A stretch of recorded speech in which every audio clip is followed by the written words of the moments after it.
Gusto mo ba ng maporma na classic retro style na bike? Aba mga idols, FKM Victorino 250 na may presyong 158,000. Aba, napakasulit at solid nito. Tunog big bikes at napakaganda ng kanyang performance. Kaya mga idols, tara samahan niyo ako. Alamin natin lahat ng kanyang specs and features plus yung ating personal test ride review para dito. At kung gusto mo ng expressway legal, meron naman tayong Falcon X400. Watch nyo lang yung ating video sa ating playlist. Nandito tayo sa Uni Oil, Alasyaw, no? Shoutout sa kanila. And try natin tong i-review para sa inyo mga idols. Yan, ikutan natin. Let's go, samahan niyo ako. Wow. So, sitting position, sakto-sakto lang, makita niyo sa paa ko, no? Hindi siya masyadong mahirap din gamitin. And yun, ang gusto ko rito talaga yung rumble ng kanyang engine, ano, napakaganda, between kasi to. So let's go mga idol, tara sa Dagupan.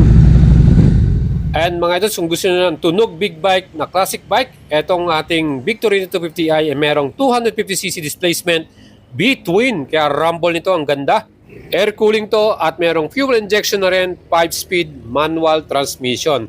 Pwede nyo start to via electric, max power 12.5 kilowatts at 8,500 RPM at maximum torque naman ito ay 17 Newton meters at 5,500 RPM.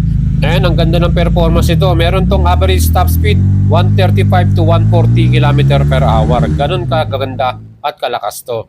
At syempre itong ating classic bike na to, pagdating sa ating chassis, front suspension, naka-conventional telescopic forks to. Meron pa siyang rubber cover dyan, ano, pang pormahan natin. Classic na classic yung datingan niya, no. At sa ating namang rear suspension, dito kayo magulat.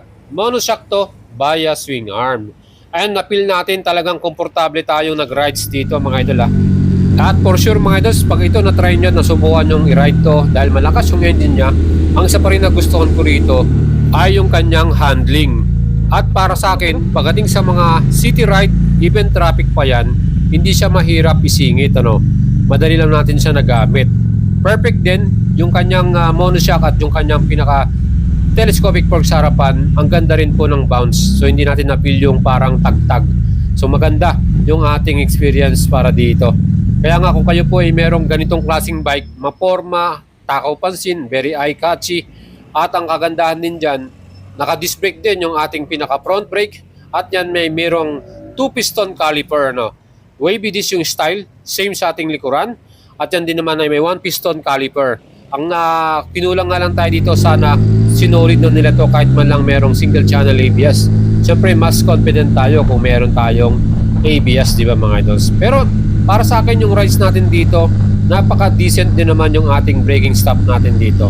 Hindi naman tayo sobrang parang sumusubsub din. Sakto-sakto rin yung ating stopping power para dito sa ating bike na to. Well mga idols, pag ito namang klase ng bike ang gamit mo, mga classic, yan po perfect to sa mga tambike eh. Mga tambay natin, mga tambay ng mga tropa, di ba? At ang sukat ng gulong sa harapan, 180 by 17. Yan po ay tubeless. At yung ating pinaka-wheels, naka-rim spoke pa, no? Kaya talagang mas naging classic yung styling nito. Sukat naman ng gulong sa likuran, 130/90 by 15 inch. Mas malapat at wide yung ating tire sa likuran, pero mas mababa yung sukat, 15 inch sa. So talaga na-feel natin, kaya siguro upright yung ating pinaka-parang right position natin dito dahil na rin sa gulong niya, no? 17 at 15. And yung kanyang klase ng gulong, ang ginamit nila rito ay dual purpose type. So kahit mga unpaved road o may small trail tayong puntahan, ay pwede rin natin gamitin itong ating classic bike na to. So multi-purpose yung ating classic style na to. Kaya mga idols, pagdating naman sa sukat at dimension, ang wheelbase ito, ang sukat 1,430mm plus overall na sukat 2,080 by 760 by 820mm at ang ground clearance 203mm. Doon tayo nagandahan, ano, kasi nga pwede natin to sa mga small trail. Ang curb weight naman ito 151 kilograms, may kabigatan na konti, kasama na yung gasolina at yung oil natin. At nakita mo nyo, napakaganda rin ng ating seat cover, classic yung styling niya. Plus ang fuel capacity or tank volume ng ating gas dito ay 17 liters. Ang dami natin may kakargang gas, di ba? course, yung ating fuel consumption, average ito 42 km per liter. And kung takbong pogi ka lang dito lagi, siguradong hindi naman po bababa yung ating consumption. C-type naman, 820mm. So ako po ay 5'6". Ang aking naging riding position dito talagang konting tingkayad lang. Pero manageable naman at komportable pa rin tayong nakakasakay dito sa ating motor na to. So sa mga average Filipino rider, 5'4", 5'3", kayang-kaya nyo, nakatingkayad lang kayo dyan. Pero cool naman, hindi kayo nahihirapan din na gamitin ito. Yung ating susian, naka-ordinary key ang ating susian dito. May lock naman para sa security nito.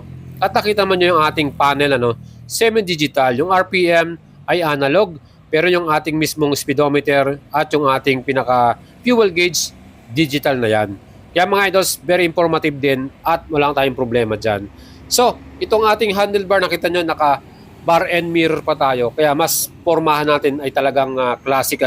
Plus, meron din tong pass switch dito sa ating left handlebar. Nandyan po yung kanyang pinaka-button dyan. At sa right handlebar naman, meron din tong kill-off switch para sa ating engine. So, yan po yung ating kagandahan dito. Plus, meron din niyang switch para sa ating starting engine. Aba mga idol, para sa akin, okay ito. Napaka-affordable. Very cheap yung price niya, 158,000. B-twin engine na yung ating gamit dito. At maganda yung rumble natin. So, kung ikaw po yung mahilig sa formahan, classic type, with a good exhaust sound, ito na yung siguro yung hinahanap mong motor mga ito. Plus, kung ang budget mo ay talagang sakto-sakto lang, 158,000. Aba mga idol, perfect itong ating bagong bike na to from FKM Motorcycle. Plus sa ating headlight naman, round yung design niya, meron pa siyang parang metal cover. So hindi na agad mababasag yan, from protection niya. Naka-halogen bulb type at yung ating namang pong pinaka-signal indicators ay same lang din yan. Mga idols, classic din yung style ng ating pinaka-brake light or tail light sa likuran. At syempre yung ating pinaka-muffler, nakita nyo, ganda rin ng kanyang style.